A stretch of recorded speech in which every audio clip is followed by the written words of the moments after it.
Welcome to the Lexi Noel podcast, where we talk all things faith, food, and fitness.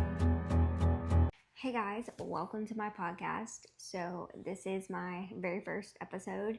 This is going to be completely unedited, and I'm just going to tell my story. I don't know who's going to listen to it, if anybody, but I'm telling my story for people who have been asking. So without further ado, let's get started. So, we will start. Ever since I've been a little girl, I have loved to work out, and like one of my favorite things to do was when we went on vacation and go to hotels. Like I loved going to the gym, the hotel gyms. Like that just always was so exciting for me. And I've always kind of been like, I would like from 8 years old, I remember just wanting to eat healthy, like having those New Year's resolutions. And I did work out. And then I remember, I would say probably 9 years old, I would look up specific workouts to try to fix a certain area of my body that I didn't really love. But it was nothing extreme. I just kind of would do those workouts. And then I grew up on the standard American diet. My mom, she did make our own bread when we were younger, and she would make like homemade hand sanitizer and deodorant and soap when she was not a full-time nurse. But then she did go full-time when I went into middle school. And so up until then, I was just standard American diet, nothing, I would say a little better than standard American. My mom did try it, but then vacation, just food wasn't really something always on top of mind.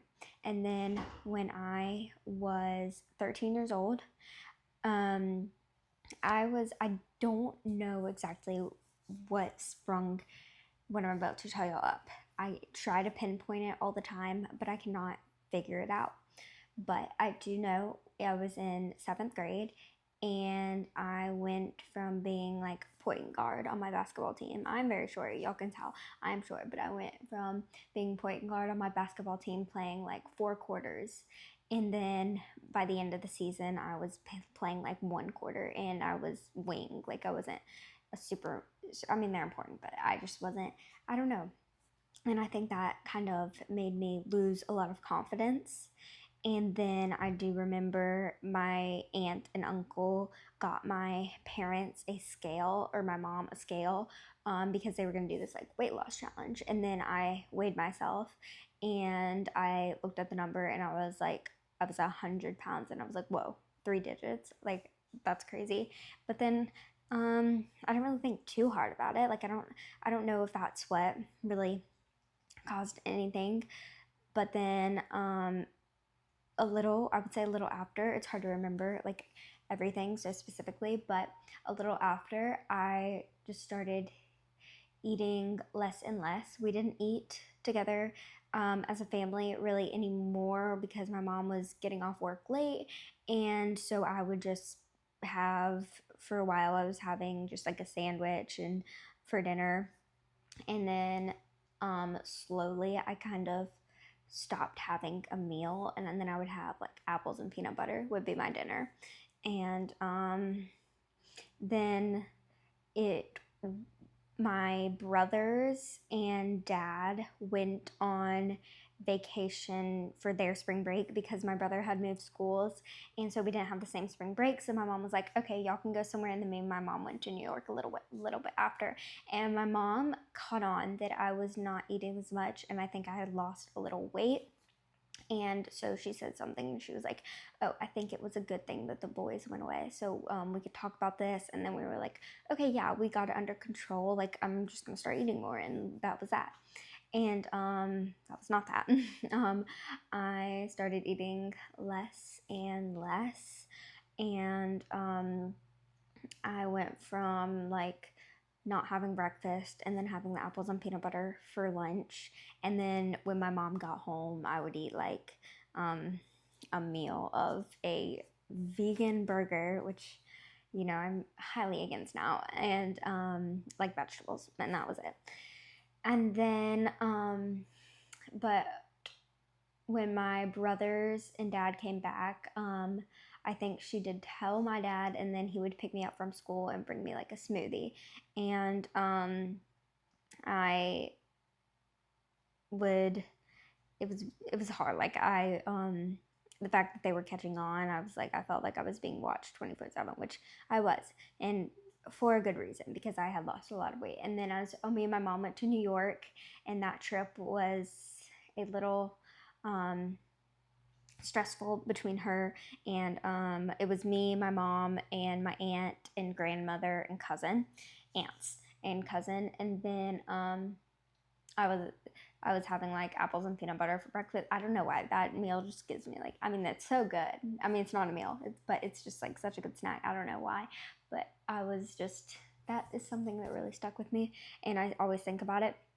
And so I would have that, and then I knew she was watching me, and then my aunts knew, and she would just always be like, "Hey, you need more," like on the trip. And then we got back, and I had lost more weight from school. Oh, at school I would cut up like RX bars into super tiny pieces, and take that. And for lunch, I don't even remember, but my friends did catch on, or one friend I know caught on, because I stopped talking to a lot of my other friends, and then it was my lifelong friend we're still friends, and she was the only one, and she was like, "Why do you cut your stuff in such tiny pieces? Like, what are you doing?" And then like, "Where's all your lunch?" Like, I think she was trying to help me, and I was just like, "What?" Like, just stop, because I thought like going away from my home would get people to like get my mom and parents away from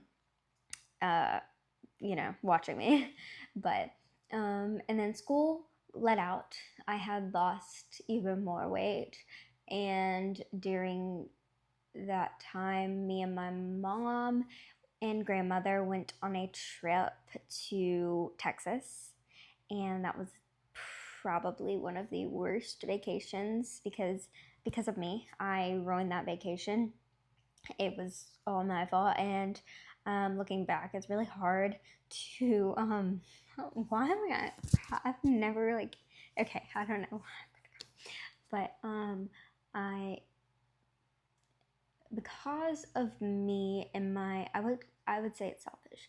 What I did was selfish, because it caused my parents so much heartache and heartbreaking, like, for them. And I would like the fights we went through because of me. Like, it's so hard to look back and just see like what I did to what I caused. And so we went on vacation. The whole ride there, it was like a 7-hour drive. I was watching videos of like girls with eating disorders, and them they're like stories, and I was like, that's not me. Like, that's crazy. I don't have that. And so we went to Texas. We stayed with my aunt for a little bit, and we went out to eat, and that trip was fun. And then we went on the same trip, we drove a little further and went to Waco, Magnolia Farms, for where Joanna Gaines, her place, and she had a bakery, and we were there, and we were going to get one, and we waited in this long line at the bakery, and I was like, okay, I'll get one, but it's gonna be gluten-free, and they didn't have a gluten-free one, and I lost it. I was like, my mom just ordered a regular one, and I was like, I'm not eating that. And so I would say this was when I was at my lowest, because I have very few pictures of myself, but I do have pictures at this trip, and I look ghostly. I was lifeless, and so I was breaking down about the no gluten-free cookie, and then my mom went back in line. She was like, "Fine, I'll get a gluten-free one." So she went and got one, and then because she was like forced, like I had to have something, and then so she got me one, and I had like a super tiny piece, and she was like, "You're not gonna eat the whole one." And then we were like, and she was like, "Okay, well, we're going to get some real food." So we went to the Magnolia Farm restaurant, And we went to there and I ordered avocado toast. And when I got the avocado toast, I got it and it had like a glob of butter. And when I saw that, I lost it. Like I was trying to scrape it off, but I couldn't. And then I just broke down and then I started crying and I was like, this is stupid. I can't eat this. And then like my mom started crying and she went to the bathroom. And then my grandmother, she squeezed me so tight, like with the tightest hug I have ever gotten. Like she was squeezing me and I was just bawling my eyes out. And I don't remember exactly what she said, but I know she said something, nothing mean, but she was just like, well, you gotta eat, like, you gotta do something. You're breaking your mom's heart, something like that. And then I honestly, the rest is a blur. From there, I had an acai bowl for dinner, and then I had the rest of the cookie to make my mom happy, which was so hard. And then, long story short, on our way back from the trip, my mom was like, okay, if you don't eat, I'm taking you to this eating disorder clinic right in Texas. And so we went to Chick-fil-A and I got a grilled chicken sandwich and had that. And she was like, okay, we'll go home. So we went home. And then after that, my mom took a leave of absence from work so she could force me to eat, because it was either that or I go to a clinic, and she was very on the verge of that. But thankfully, I did not do that. But it was a long time of just kind of going back. I did start to eat more. They made sure I had like breakfast, lunch, and snacks, and then eventually school started back and I moved schools, and my mom took me to a registered dietitian, and she was like, okay, you gotta force her to eat and you decide. And she was like, and I was like, okay, I'll do it, but I'm not gonna do it on junk food and fake food. I'm like, I'm gonna eat real food to get my weight back. And she was like, no, you can't do it. Like, you need to eat donuts. And I'm like, not gonna happen. I barely said any words to her, actually. I didn't say that. I said those words to my mom because I didn't talk in that dietitian's office. I just didn't. And then my mom, for a while, she got me to eat some like junk food. Like, I think I only remember one meal she made me eat that was junk food, and it was like pasta. It wasn't. And then I was like, I'm gonna do it on real food. And I think she was just happy to see me eating. So I did eventually gain weight, and I was doing it on better option. I was doing like purely Elizabeth granola, siete chips. So it was like the processed health foods, but it was something like perfect bars. I ate a lot of those, and then protein shakes, and a lot of like the RX nut butters. And then I gained weight. And also I forgot, in Texas, I did like step on my cousin's scale that I saw in her bathroom, and I was at my lowest. I don't know if I should say it, like, because like I'll just say it. I mean, if you're gonna get trigger warning, I'm sorry, that's not funny, but some people do get triggered. So I think 68 pounds was the lowest number I ever saw. And my mom says she thinks I got lower, but I don't know. 68 was really low, but anyway. And then we went to the registered dietitian's office, and every week we'd go back. And one time she made my brother come, and she wanted my whole family. Thankfully, it was just I have two brothers, and one brother came, and we ate Chick-fil-A in her office. And that was one of the most traumatic experiences. I kept it to myself because I don't think it was okay. I mean, she brought my family in there and was like asking my brother questions, like, do you have any questions about this? Like, so I was diagnosed with an eating disorder, anorexia, and she was asking my brother if he had any questions about it. Like, it was just the most awkward. We sat in her office and ate Chick-fil-A. It was just ridiculous to me. I don't think that should be a thing. I think that was ridiculous. Ugh, that gets me on a high horse, but whatever.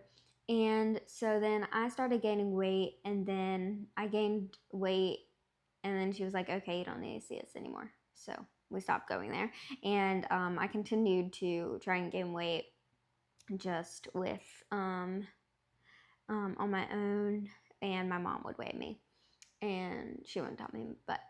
And then eventually, I remember I ate like 3 bags of Purely Elizabeth granola in one day, and it was like the big bags, because my mom was ordering it in bulk.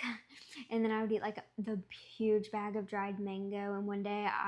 And like a jar of RX nut butter. I don't think my parents knew about this, but like in one day, and I was still underweight at that point, but I was just like craving everything. Like I could not stop, and like I think that was severe like starvation. What do they call it?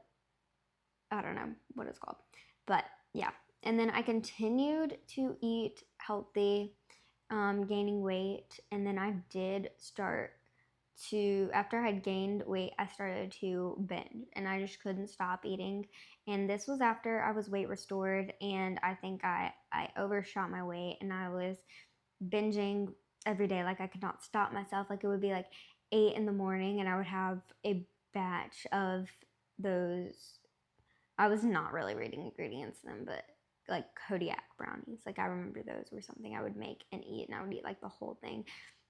And it was not good. And then I was having a lot of, but I was binging on a regular basis. It was not a fun time. This was during COVID, actually. COVID. And then I was like, okay, I hate the way that I look. I look awful, so I'm gonna lose weight. But I was like, I'm gonna do it in a healthy way. So I started setting myself like, because when I was binging, I wasn't eating all day, and then I wait till night and just eat everything. Like that's what I was doing. It was not good. And so then I was like, okay, I'm gonna lose weight in a healthy way. And I also started running then. So I was running like so I slowly started increasing my mileage, and I got up to like 4 miles. And then I was like, okay, I'm gonna eat breakfast, lunch, and dinner and set meals so I can stop this binging. And I did. And as I started running, I fell in love with running. It was so much fun. This was during COVID. Oh, because also I tried out for the cheer team and lost it a lot, and didn't make it. So that really crushed my confidence. And I was like, okay, I'm gonna do something else. But it was for the good. Cheers, not my thing. Running, I love running. Okay. So, minute detail. And then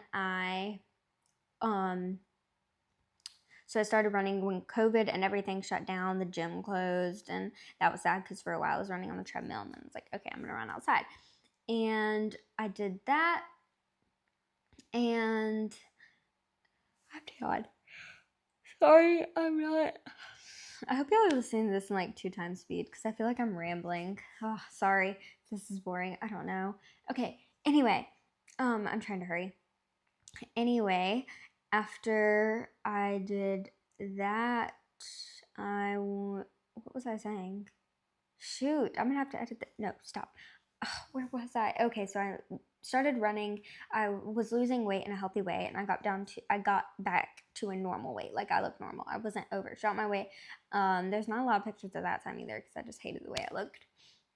And so, then I started running, and then school started back, and I joined the cross country team, which that was really fun. I was really, really into it, and but it was very stressful on me. Like the races would give me so much anxiety. Like all week I would just think about that and think about the gun, like when they shoot the gun to go off, and it just caused me a lot of stress. So I only did it my 9th grade year, and I enjoyed it for the time. But then when it was done, I was like, oh my goodness, thank goodness, I cannot handle that stress anymore. So I didn't, but I continued to run, and yeah, and I started research. I would say I started researching ingredients during that time, and I started eating better, more nutrient dense food. But I was still having those fake health foods. So like let's see, I would have like Yum Earth, popcorn, still with sunflower oil. Doing better, but not the best. And then, so 9th grade year, I did that. And then 10th was kind of the same, still running by myself. 11th grade, still the same. And then my senior year is when I went animal-based, trying to, or actually, whoa, I skipped a part. 11th grade, I did this. Okay, actually, during those years, my diet was not the most nutrient dense. I was eating like no cow bar, plant based bars. The ingredients weren't awful, but it wasn't as nutrient dense as I eat now. And 11th grade year, um, I got sick, and I'm like never sick. And one morning I didn't get up to go run, and my mom was like, "That's weird," because I always ran before school. I got up at like 5 to run before school, and I didn't. And my mom came to my room and was like, "We're going to the hospital." So we went, and I got my blood drawn, and I was severely anemic. My hemoglobin was like 7.7, and the deathbed for with anemia is like 7.5 or something like that. So it was very, very severe anemia. And but they didn't really do anything. They gave me a prescription and were like, "Here, take this." And that was that.